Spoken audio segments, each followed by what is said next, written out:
Hey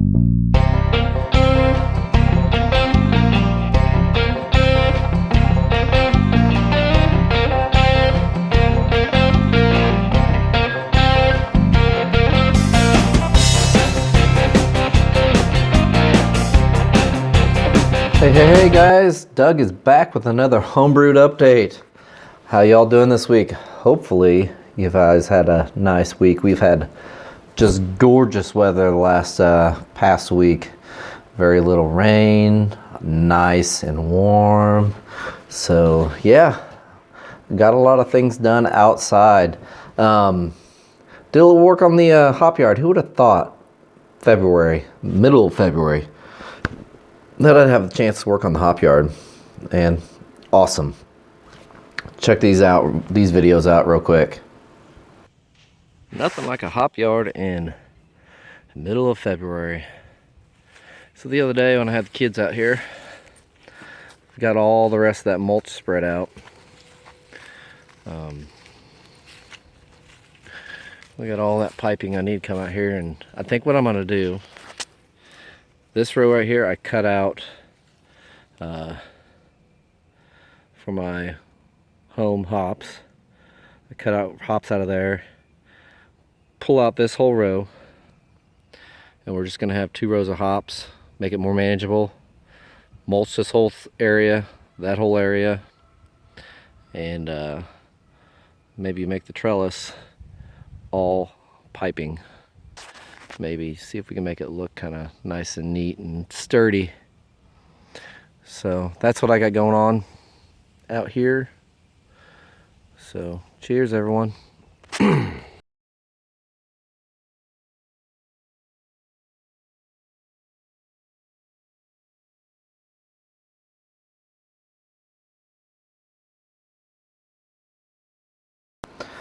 So as you can see, I dug up some rhizomes, and I've been working on filling beds in the hop and the hop bed at home.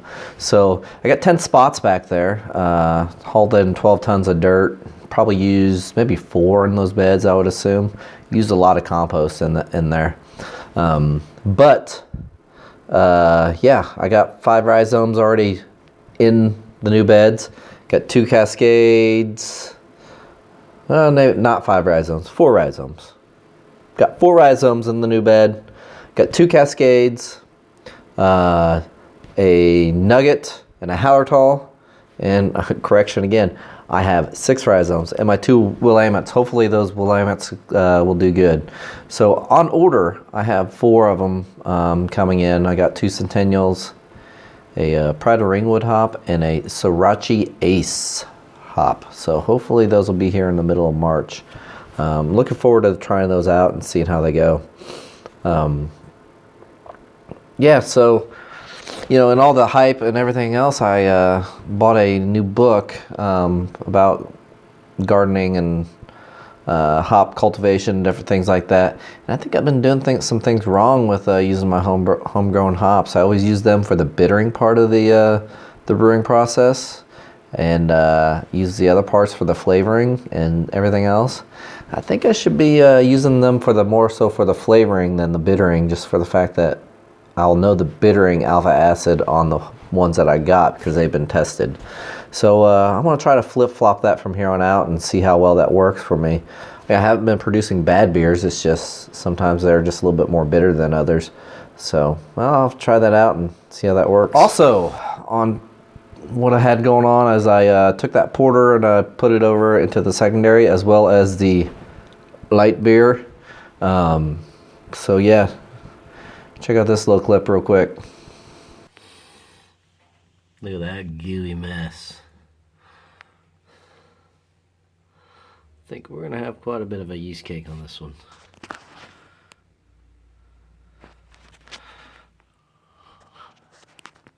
Light beer, not so much. That porter was really sloppy, messy. Yeah, it's got a lot of trub in it. And the light beer, not so much trub, but we'll see. The light beer was very good though. Whenever I put it into to take a gravity reading. It's going to be about 2.5, 3, almost 3%, like 2.75 or something like that. I think what I calculated out to. I have to look. But I tasted it before I dry hopped it, and yeah, it tasted almost, to be honest with you, when I say light beer, it tastes like a PBR, like an American Pilsner, although I didn't use any Pilsner malt. And it's an ale. But it kind of had that little bit of a, just a light tasting malty profile. Now I did dry hop out with a 1/2 ounce of Mosaic, so that should give us a lot more hops to it. I think that that might be my good go-to working man beer for a little bit when I'm doing stuff around the yard and don't want to get too tipsy. So what else do I have going on? I need to brew up a batch with the Todd one of these days. I got all the ingredients all ready, prepped and everything for it. I just need to get out there and do it.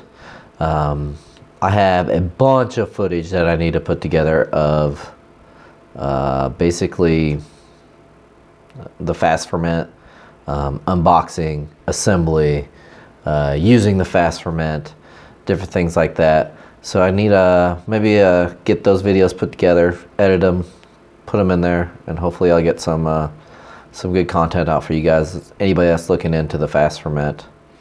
The homebrew con is coming up for the contest. I am going to put beers into that. I think I'm going to put the Todd, either the porter that's in the secondary right now or the porter that's on keg right now. The porter that's on keg right now is pretty dang good. And I think I'm going to put an American Pale Ale in there. Different one from one I put in the contest. Funny thing about that. So Milwaukee gave me a 30.5 on that Pale Ale.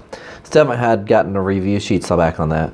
So that Pale Ale successfully or unsuccessfully has been, I think, a 23, a 24, and a 30.5. Wow. So just different things with the contest. I know a couple of you guys said drink it while you get the sheets and kind of go back on it. It's gone. I had a couple buddies over on Sunday and we drank it, and the hop flavor really faded on it. But I don't know, maybe that's the reason why I got a 30 at the last contest.